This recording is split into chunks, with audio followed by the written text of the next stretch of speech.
Amen. Magandang umaga po muli sa ating lahat. Happy Father's Day muli sa lahat ng mga katulad kong tatay.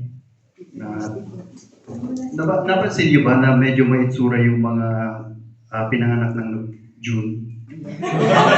tayo nga po, tayo yung mga pinanganak. Claim ko yan, Pastor. Tatay ng pastor. Para ikaw din, Pastor. Kasi ako June 19. Birthday po sa atin, happy birthday sa atin. Yes, happy. Advance happy birthday, Pas. Baka dito magse-celebrate si missionary, di ba? Maganda, no? So, maraming salamat sa pain na napakasaya ng ating fellowship. So, please pray for us. Yung ministry namin sa Gyumri, last week, yung inyong love gift sa amin, maraming salamat po at yun ang nagamit namin pang-down dun sa amin ganito sa church kasi pinagawa. So, magagamit namin siya by siguro last week ng June. Last Sunday ng June or first Sunday ng July. Amen. So, please pray. Kasi alam niyo yung mga Armenians medyo may katigasan ng puso. So, please pray na alam niyo wala namang sabi ni Fernando po, walang matigas na tinapay. Sa mainit na kape. Sa mga Kristyano din, walang matigas na puso sa salita ni Kristo. Amen. So, may I request everybody to please stand as we respect the Word of God. Let's read John chapter 8, yung ating scripture reading kanina. John chapter 8, verse number... binasa natin kanina, no, 31 to 37. So, I will just read verse 32. Ang sabi pa ng salita ng Diyos, si Kristo mismo ang nagsabi nito, sabi ni Jesus Christ, "And ye shall know the truth, and the truth shall make you free." Let us pray. Heavenly Father, thank you once again, Father God, for this great opportunity where we can read your word, we can meditate upon it. Thank you, Lord, for this wonderful day that we have, for the sweet fellowship with the brethren.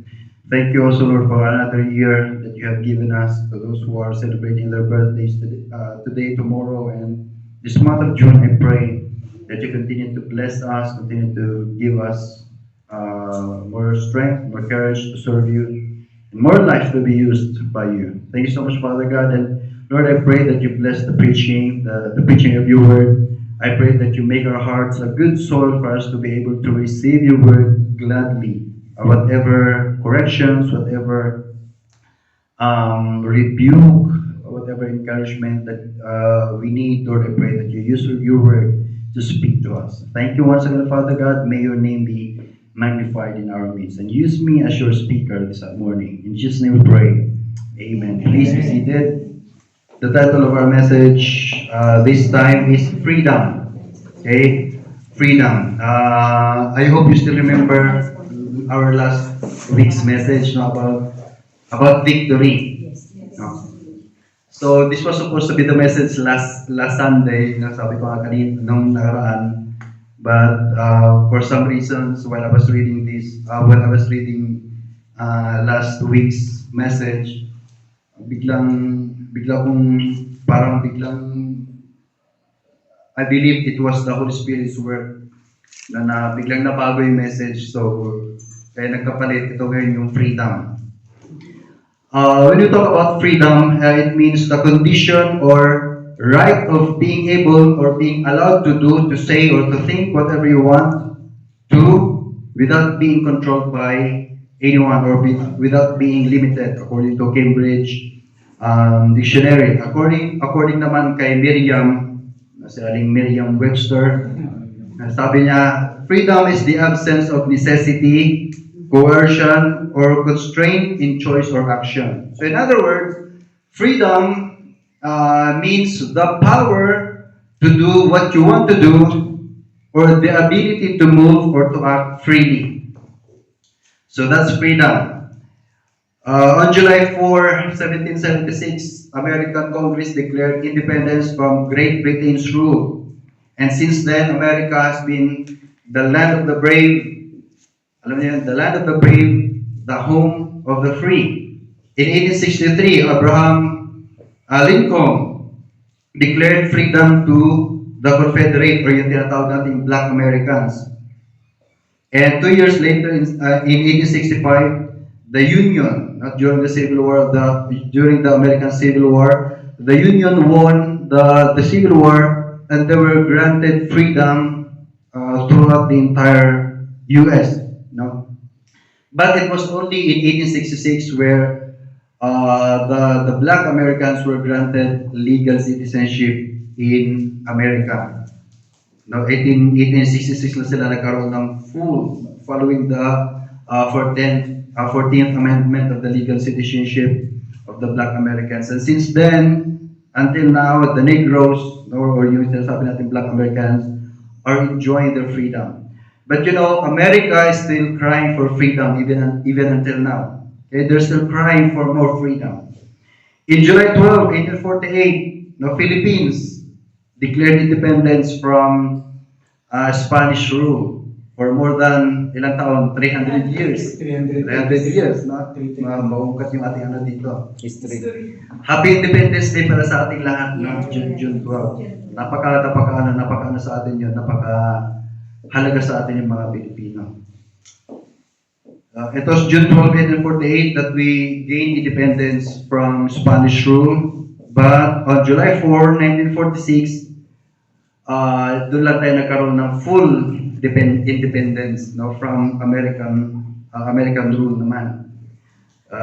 Ang pinaka-independence talaga natin is July 4.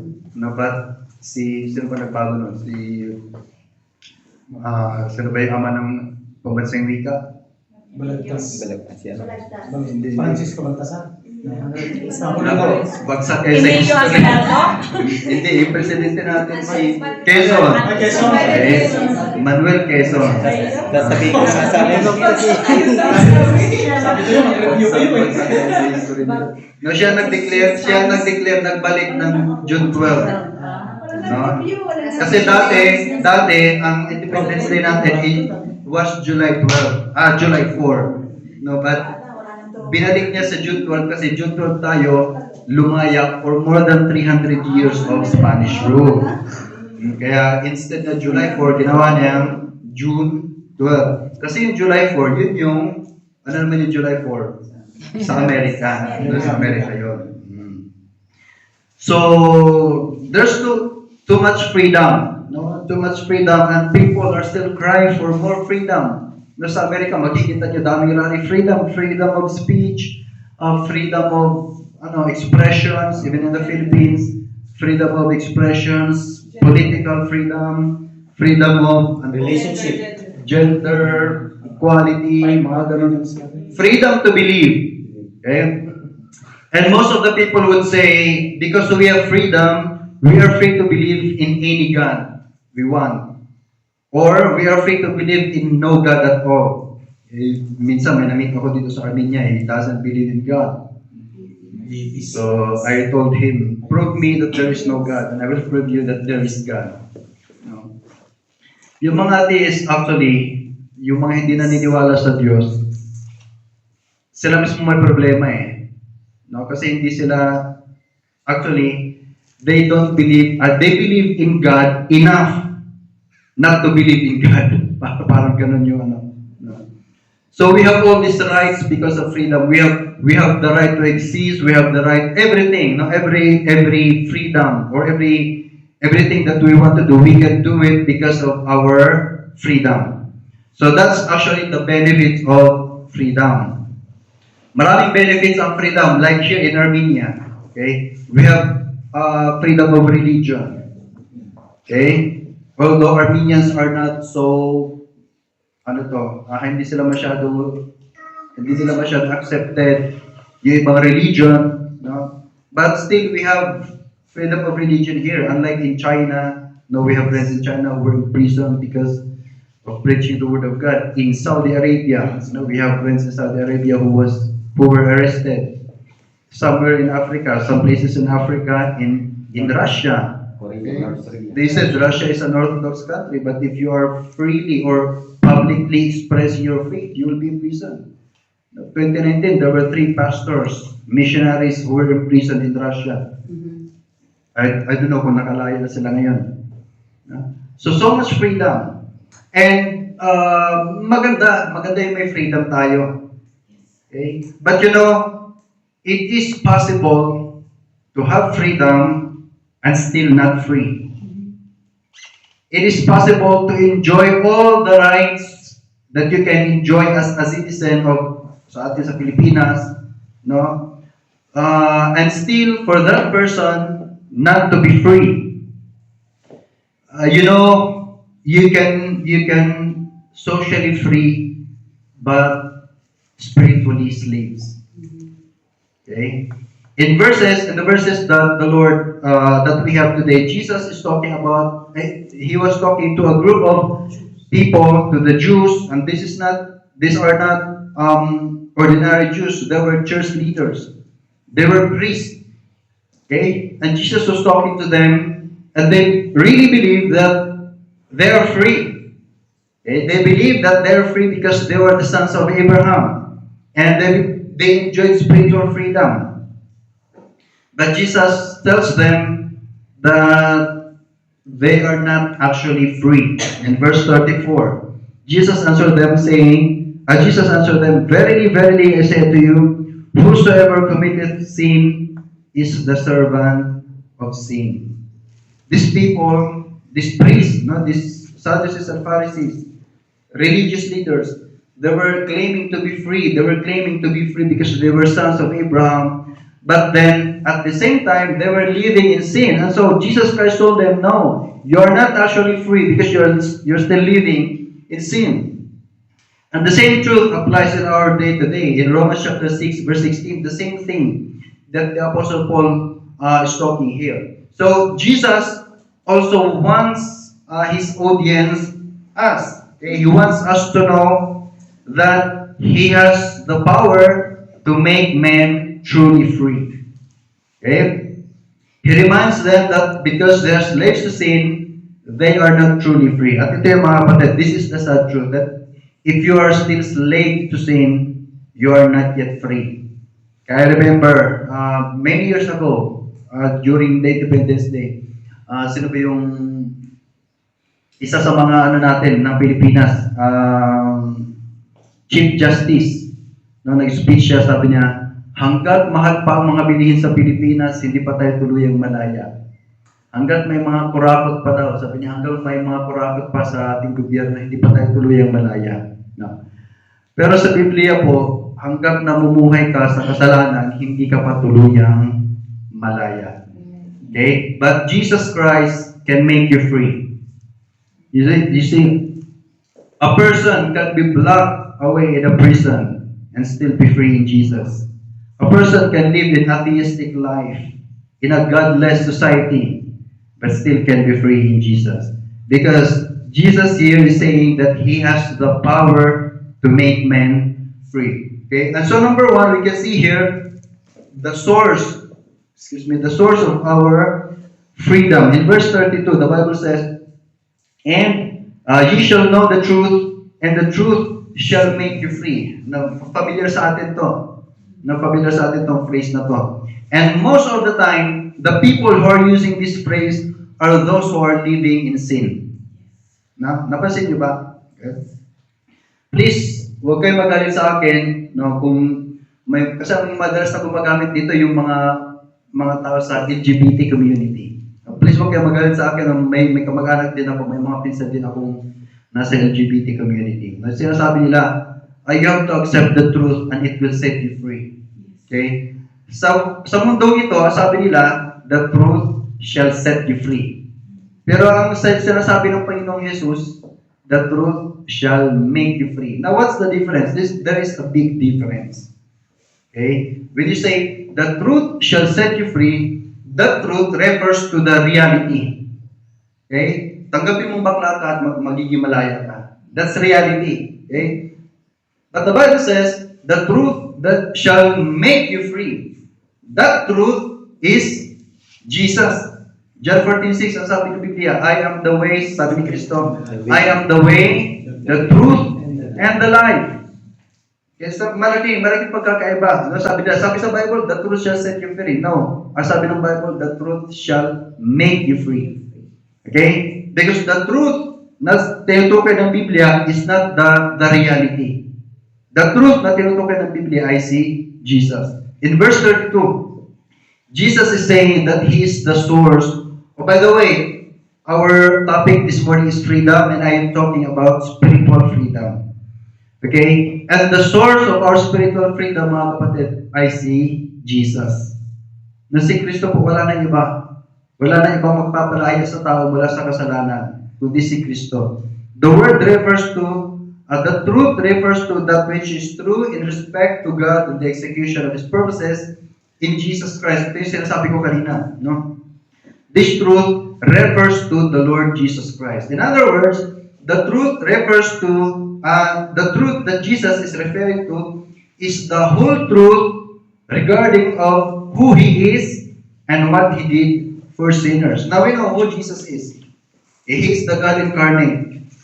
Amen? Maraming mga tao na hindi naniniwala na si Kristo ay Diyos. No? But the Bible, we can prove it from the Word of God that Jesus Christ is God.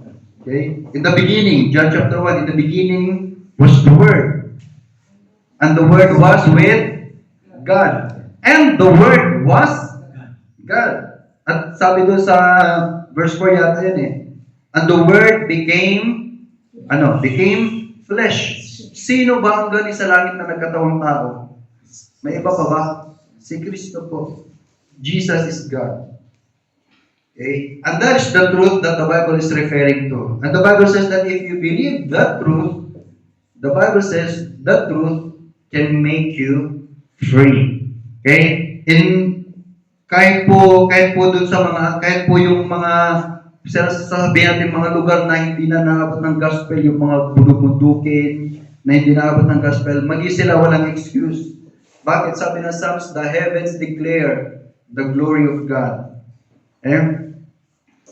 Kaya nga makikita natin yung mga taong hindi nakakilala sa totoong Kristo, gumagawa sila ng paraan para may masamba sila. Diba sa Pilipinas, bago dumating ang Catholicism sa Pilipinas, ano ba sinasamba ng mga Pilipino? Diba mga anito, meron tayong mga maliliit na ganito na mga estatwa, no? Kasi somehow, nakikita nila, naniniwala sila somehow na mayroong Diyos. Yun nga lang, maling Diyos ang pinaniniwalaan nila. Okay? In Romans chapter 18, if you have a Bible, please open to Romans chapter 18. Romans chapter 1, verses 18 to 21. The Bible says, for the wrath of God is revealed from heaven against all ungodliness and unrighteousness of men who hold the truth in unrighteousness, because that which may be known of God is manifest in them, for God hath shewed it unto them. For the invisible things, verse 20, of Him from the creation of the world are clearly seen, being understood by the things that are made, even His eternal power and Godhead, so that they are without excuse. Mga kapatid, kahit titingin kayo sa taas, makita niyo yung buwan, mga bituin. That alone will tell you that there is God. Okay? There is God. The truth about God, the truth about Jesus is revealed through creation. The truth about Jesus is found in the gospel. Ano ba ang gospel? Pag sinabi natin gospel, yun yung si Kristo na matay, inilibing at muling nabuhay. Okay? Yun po yung gospel na tinatawag. The history of the Bible, even the history of the world, is the history of Jesus. Okay? Pag nag-aral kayo ng history, ano sinasabi? Pag 1600, nakalagay 1600 BC. Ano ba ibig sabihin ng BC? Before Christ. 1600, minsan sinusulat ng BCE. No, BCE, before Christian era, mga ganon. 60 AD. Ano ibig sabihin ng AD? After death or Anno Domini. Ibig sabihin, during the time, in the time of the Lord. Anno Domini. Yan ibig sabihin nun, in the time of the Lord. Eh bakit? Kasi yung history, maging ang history ng mundo ito ay nakasentro kay Kristo. Okay? The truth about Jesus is found on every page of this Bible. No? Kaya mahalaga may Bible tayo. Kasi yung katotohanan patungkol kay Kristo ay nandito. When Philip the evangelist So the Ethiopian eunuch, reading the word of God, he came to him and he told him about the Lord Jesus Christ. And he used the Bible. Okay? Yung mga tao na hindi naniniwala sa Diyos, tawag dito, I'm sorry for the word, pero hypocrite. Bakit? Hindi sila naniniwala sa Diyos, pero naniniwala sila kay Satan. Okay? So saan ba nila nabasa yun? Dito din sa Bible. No? So naniniwala ka sa Bible, kung naniniwala ka sa Diyos, maniwala ka sa Bible kasi nandito galing, dito mo malalaman yung katotohanan about sa Diyos. Sabi nila, ang Bible, sulat na ng tao yan. Alam niyo mga kapatid, kung ang Bible sinulat ng manok, may insulto tayo. Bakit? Tao tayo. Mas yung intelligence natin, mas mataas kaysa sa mga manok.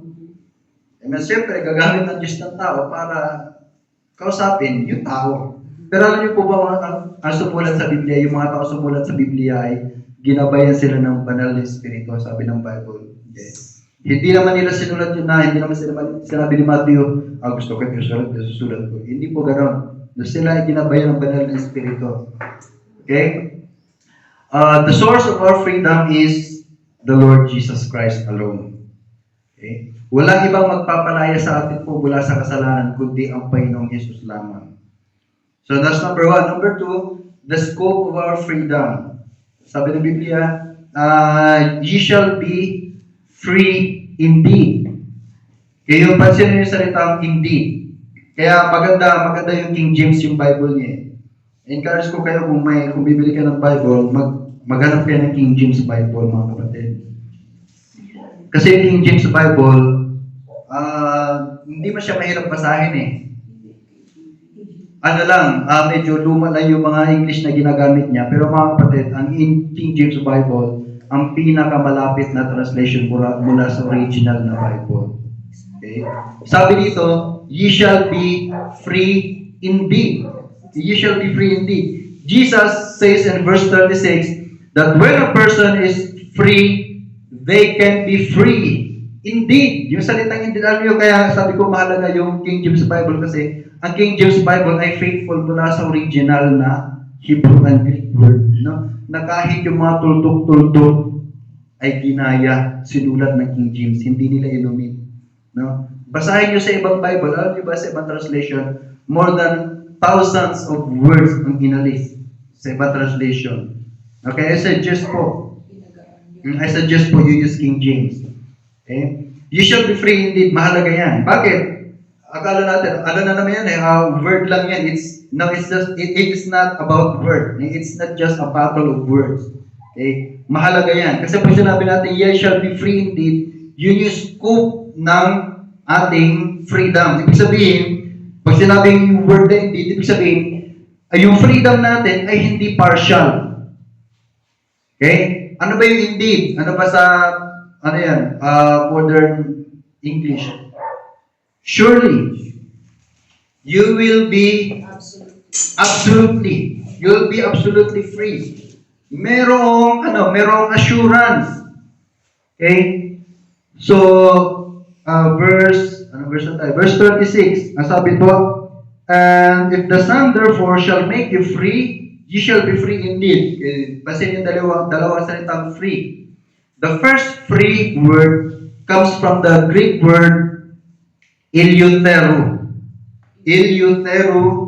which means to set at liberty. Yun yung sabi dyan, if the Son therefore shall make you free.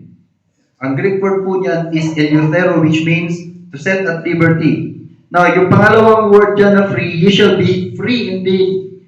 Ang Greek word naman yan ay Eleutheros, which means one who is freeborn. No?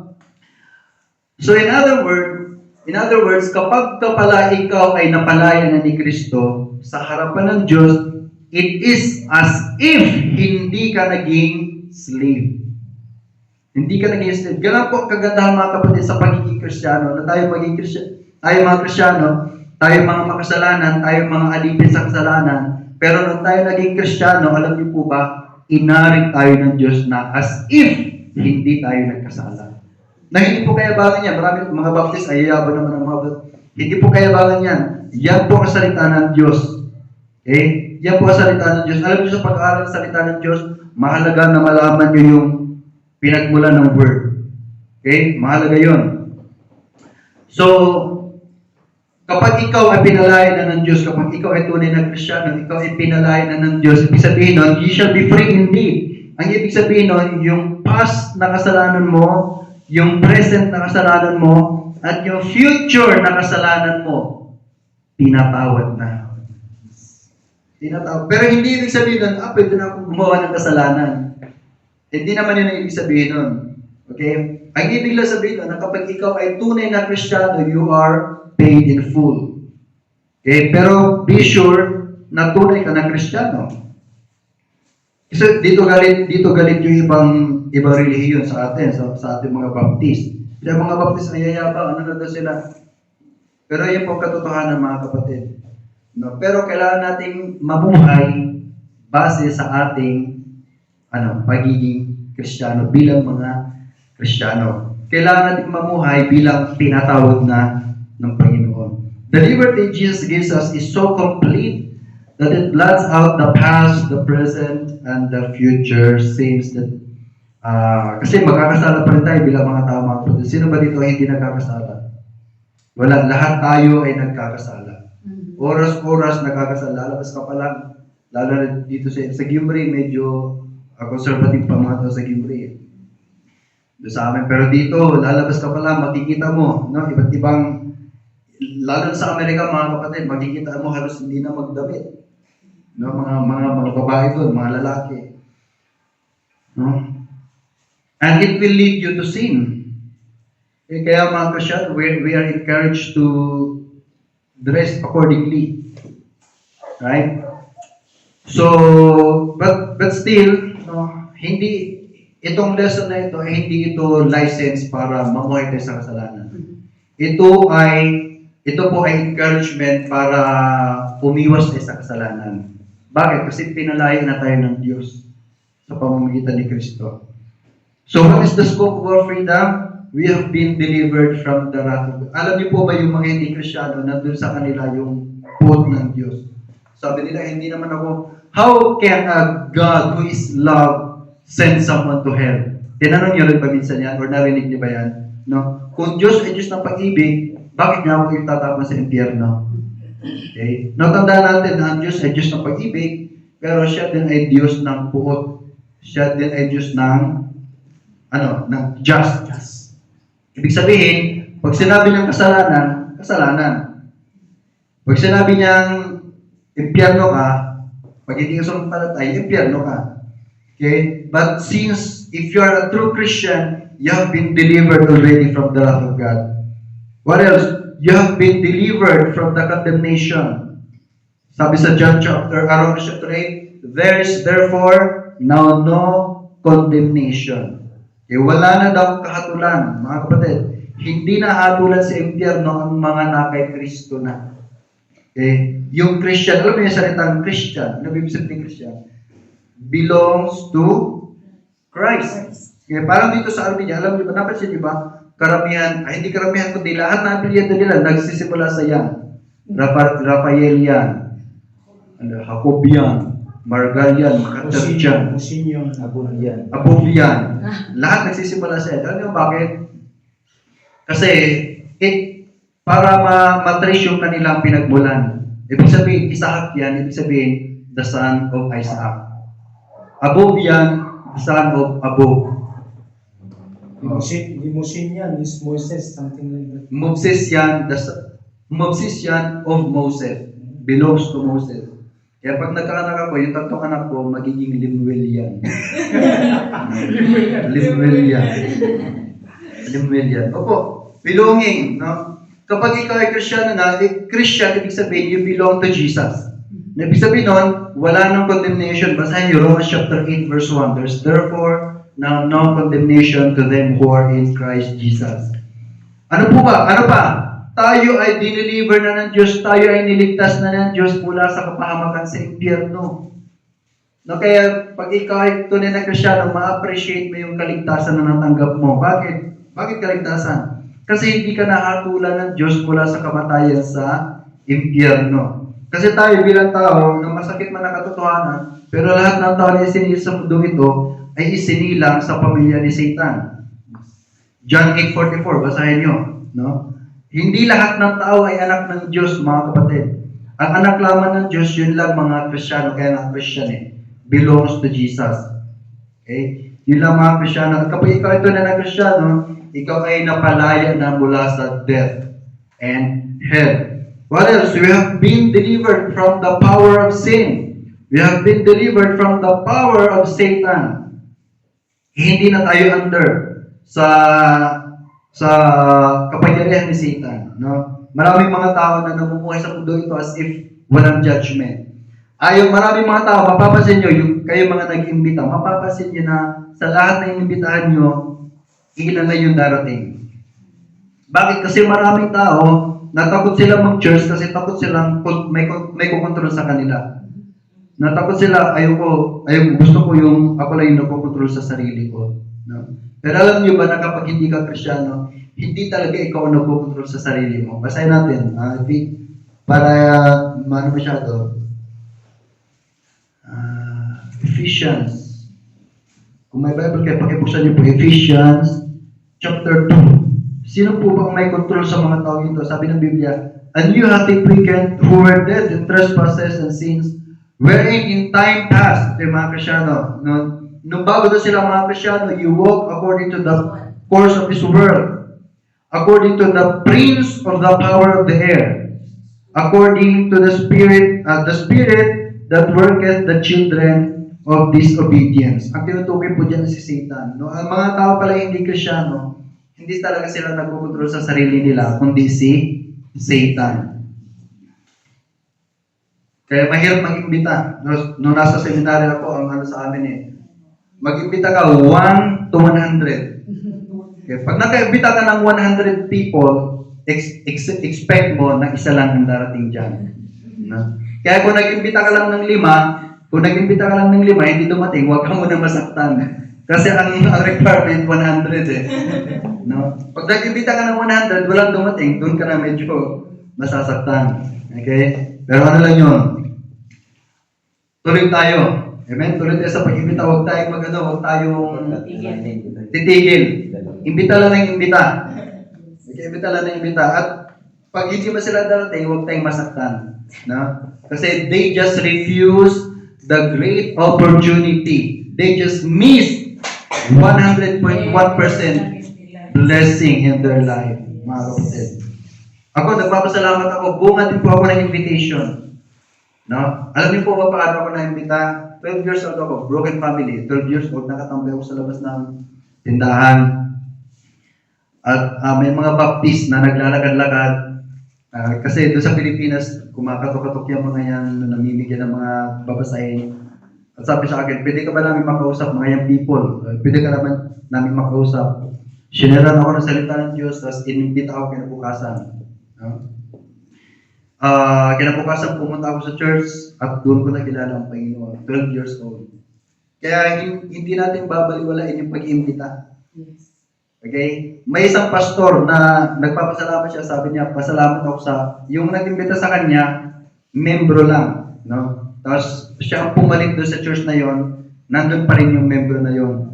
Pinatayo niya, tatay, matanda na, sabi niya, kung hindi sa katigasan ng ulo ng taong to, hindi ako magiging pastor. Kasi linggo-linggo ka ba naman imbitahan kung hindi matigas ang ulo Sama ka sa akin, hindi ako pwede. Nung sumunod na linggo, sama ka rin sa Sunday. Hindi ako pwede. Hindi tumigil yung matanda. Hindi tumigil. Kaya sabi niya, dahil sa kakulitan ng tatay na to, naging pastor ako. Mga kapatid, huwag niyong baliwalain yung kapangyarihan ng pag-iimbita. Okay? Malaking bagay yun kasi kapag ang deliverance kasi nagsisimula yan sa pakikinig na salita ng Diyos. So kung hindi ka mag-iimbita, hindi sila makarinig na salita ng Diyos. Okay? We enjoy complete freedom in Jesus Christ. Our freedom covers all the past, the present, and the future. Kaya nga sabi ng Bible, there's therefore now no condemnation. No, kapag ikaw pinalayan na ng Panginoon, hindi ka nahatulan. Wala nang kakatulan para sa iyo. Right? Hindi ka na mahatulan kasi na kay Kristo ka na. Kumbaga, secured ka na. Nabasahin yung John chapter 10. John chapter 10 verse 27. Sino pwede magbasa? John chapter 10 verse. Patapos na tayo. Maiksi na itong mensahe natin ngayon. John chapter 10 verse 27. Sino pong pwede magbasa? John chapter 10, Opo. 27. My sheep hear my voice, and I know them, and they follow me. They follow me. My sheep hear my voice and I know them and they follow me. Sino daw yung sumusunod kay Kristo? Yung kanyang sheep. Sino yung mga tupa ni Kristo? Mga Kristiyano. Yung mga Kristiyano. Kaya kapag Kristiyano ka, sumusunod ka kay Kristo. Nasa church ka, no? Nagbabasa ka ng salita ng Diyos. Sabi niya, and I know them. Verse 28 po, pakibasa po sa verse 28. 28. Tuloy po sa verse 28. And I give unto them eternal life, and they shall never perish, neither shall any man pluck them out of my hand. Sabi ni Kristo, and I give unto them, anong binigay sa atin daw sa mga Kristiyano? Eternal life. Pag sinabi ba natin eternal, natatapos po ba? Hindi po. Walang hanggang buhay. Hindi po natatapos. No, kaya tayo mga Kristiyano, meron tayong eternal security. No, but of course, you need to be a real Christian. Kailangan tunay yung pananampalataya mo.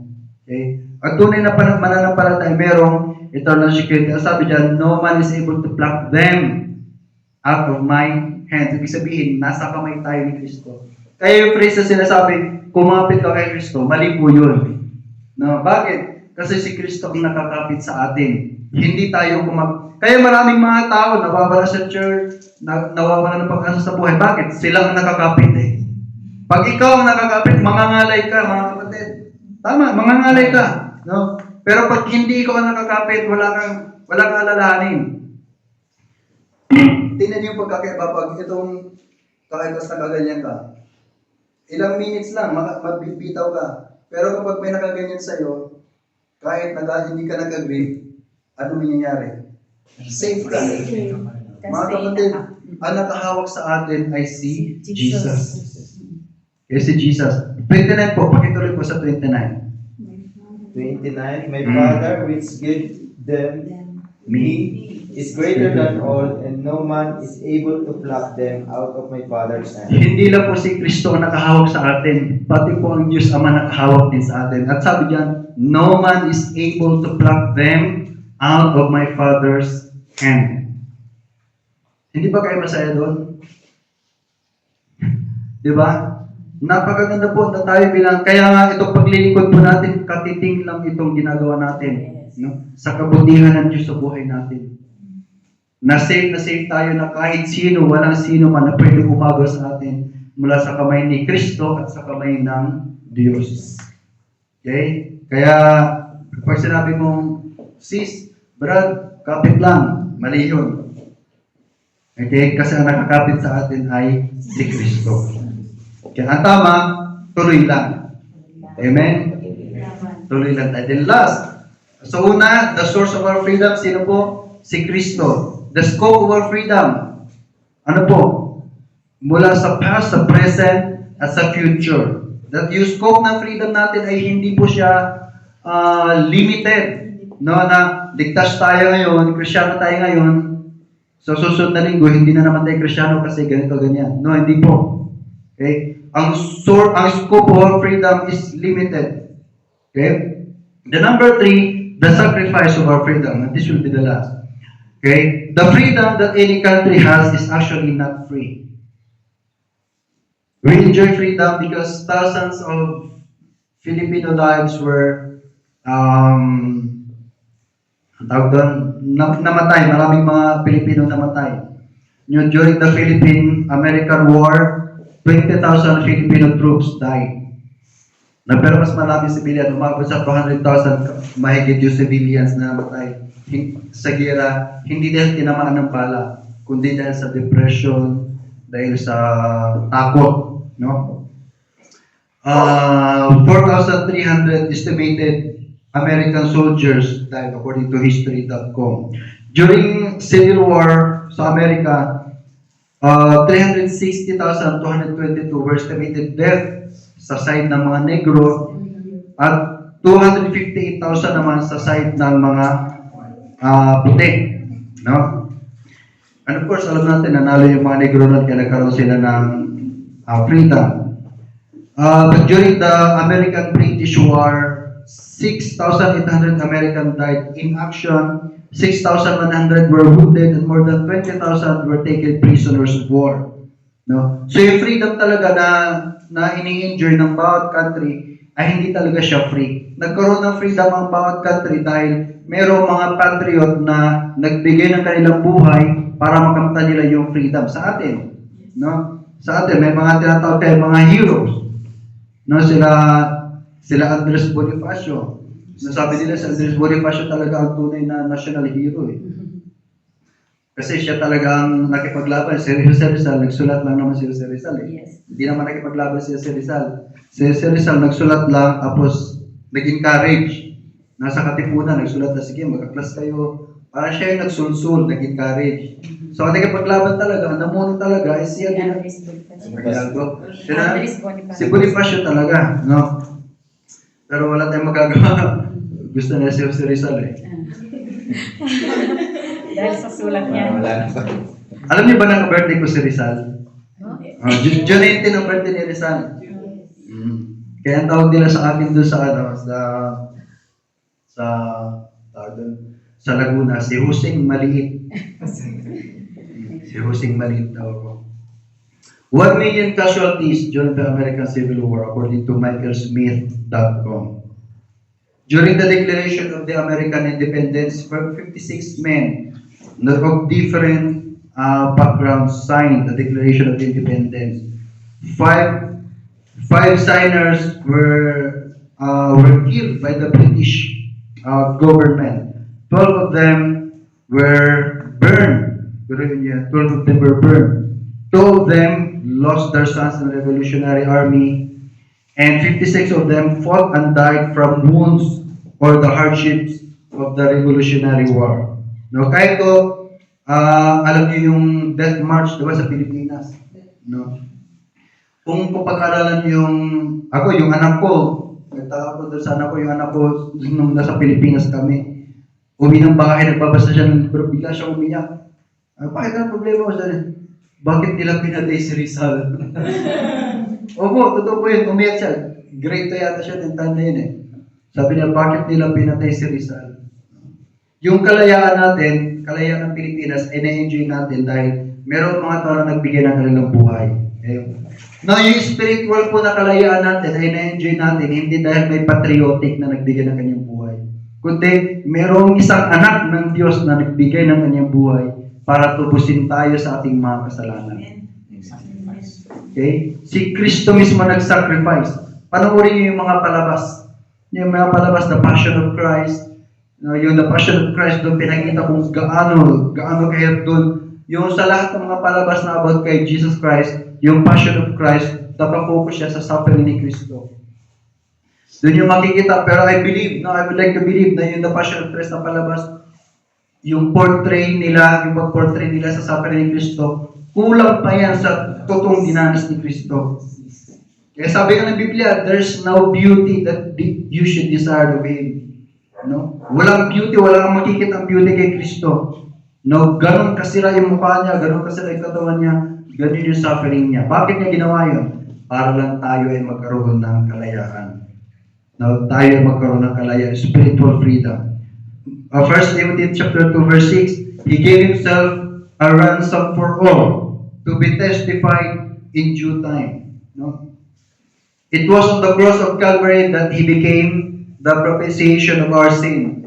Pag sinabi natin propitiation, imbis na tayo ay dadalhin sa impyerno, imbis na tayo maghirap sa impyerno, si Kristo naghirap dito sa mundo na para tayo ay hindi mapunta sa impyerno. It was on the cross of Calvary that He was wounded for our transgressions. He was bruised for our iniquities. The chastisement of our peace was upon Him. And with His stripes, we are healed. Mga kapatid, dahil sa suffering ni Kristo, tayo ay nagkaroon na ganitong kalayaan. Why did he do it? The answer is quite simple. No? Capital L-O-V-E.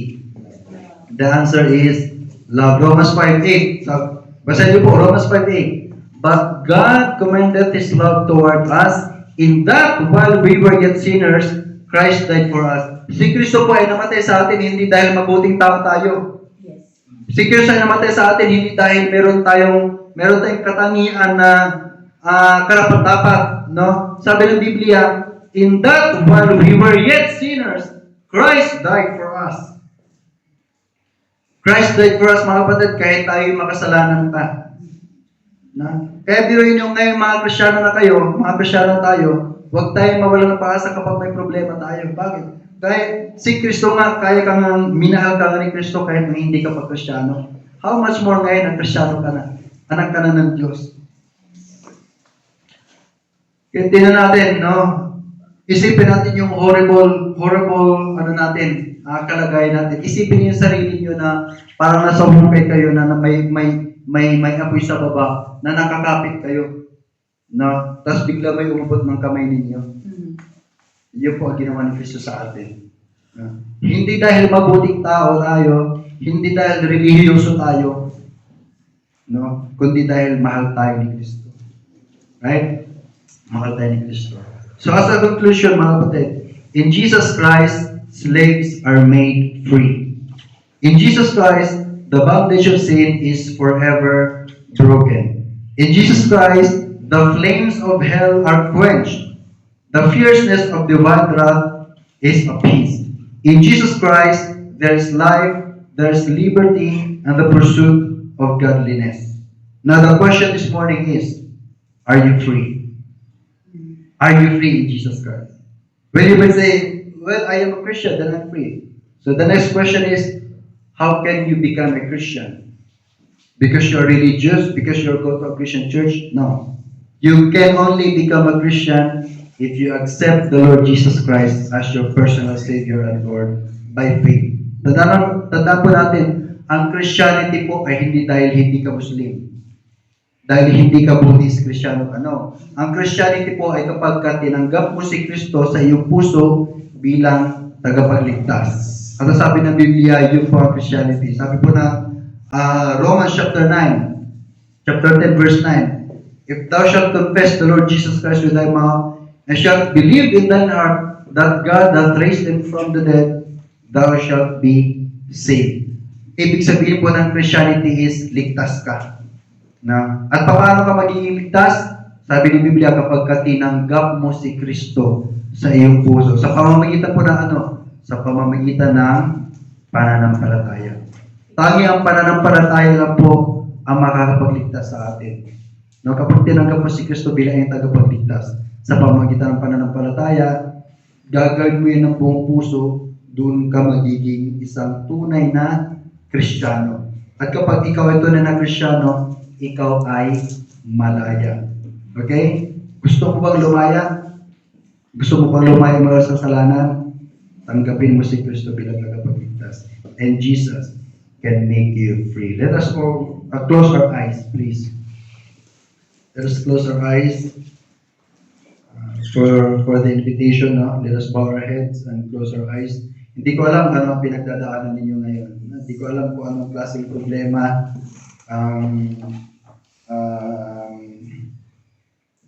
ang gumagapos sa atin. Hindi ko alam, baka nakagapos pa tayo sa ating nakaraan, mga nakaraang bagay na hindi natin mabitaw-bitawan, no? Mga nakaraang circumstances na hanggang ngayon, nasa puso pa rin natin. Mga kapatid, Jesus Christ can make us free. Okay? Jesus Christ, we can give it to the Lord Jesus Christ. So, may mga past tayo na hindi natin mabitaw-bitawan. At yan ang mag-i-enslave sa atin. Yung mga galit, yung mga puot, no, gagawin tayong alipin yan. Yan ang mag-alipin sa atin. But this morning, you can be free from that anger. You can be free from that fear. You can be free from everything, from the hurtful past. If you give it to the Lord.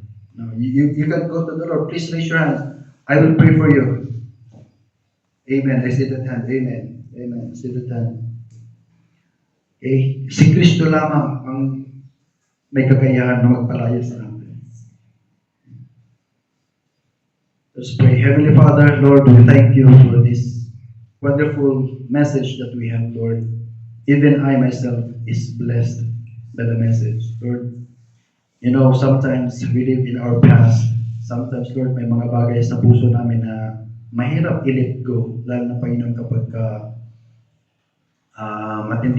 matinding sakit ang dinanas namin, Panginoon, or matinding disappointment, Panginoon, ang naranasan namin na madalas, Panginoon, ay kinikimkim pa rin namin. Mga galit, mga puot sa kapwa namin, Panginoon. Lord, I know you can make us free.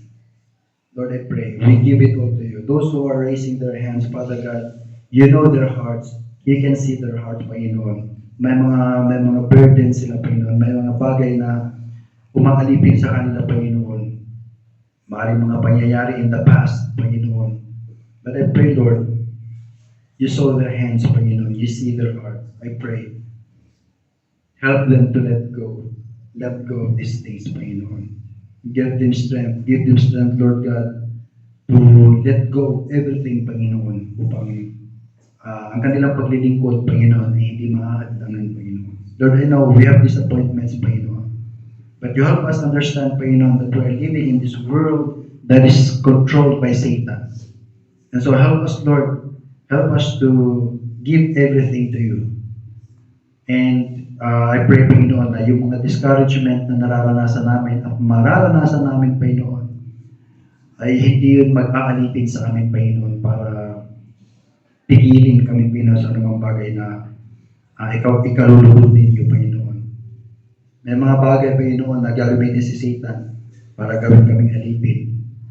May it be our work, may it be their work, may it be their problems in the past. May it be anything, Panginoon, na gagawin ni Satan para gawin silang alipin, Panginoon. At hindi sila makapaglingkod sa inyo every Sunday. Lord, I pray, Panginoon. In Jesus' name, I pray. Alisin po ninyo ito, Panginoon. And we are now Christians, and we have been free from the grip of Satan. And so I pray, Lord, help us to live a victorious life, Panginoon. Kailan po, Panginoon, ang may kakayanan na gumawa nito. And Lord, once again, I pray for this ministry. I pray for their pastor, Pastor Ed, Mama Moore, who is in the Philippines. They're planning to come back here next month. Lord, I pray for their safety. I pray for their provision, Panginoon, pabili ng ticket and everything, Panginoon. And when they're gone, I pray for those who are leading this ministry, Panginoon, Brother Randy and Brother Darwin, and the ladies, Lord, that are leading in the music ministry. Lord, I pray for them. I pray for these leaders, Panginoon, na inyo silang bigyan ng kalakasan, Panginoon. Inyo silang bigyan ng wisdom, Panginoon, kung paano i-lead, Lord God, ang inyong church. I pray, Panginoon, na patuloy kayo tumawag ng mga kababayan namin, Panginoon, na maidagdag sa church na ito, Panginoon. At maging mga Armenians, Panginoon, yung mga kakilala nila. Lord, I pray. Maraming salamat po kayo. Nais ko po i-alay sa inyo ang gawain ito, Panginoon. Kailangan po may kakayanan na mag-sustain ito. Maraming salamat po. Thank you, Lord. Patawarin po kami sa aming mga kasalanan, Panginoon, sa mga bagay, sa mga pagkakataon na natatakot kami. Mga pagkakataon, Panginoon, na inaalipin kami ng takot, inaalipin kami ng pagkabahala, Panginoon. Patawarin niyo po kami, Panginoon. Lord, help us to live in liberty. Help us, Panginoon, to use our liberty, to use our freedom, Panginoon, para purihin ka sa Espiritu at katotohanan. Maraming salamat, Panginoon. Purihin ka. Salamat po. Salamat po, Panginoon. At lahat na ito aming dinadalangin at pinapasalamatan sa matamis na pangalan ni Jesus namin tagapagligtas. Amen.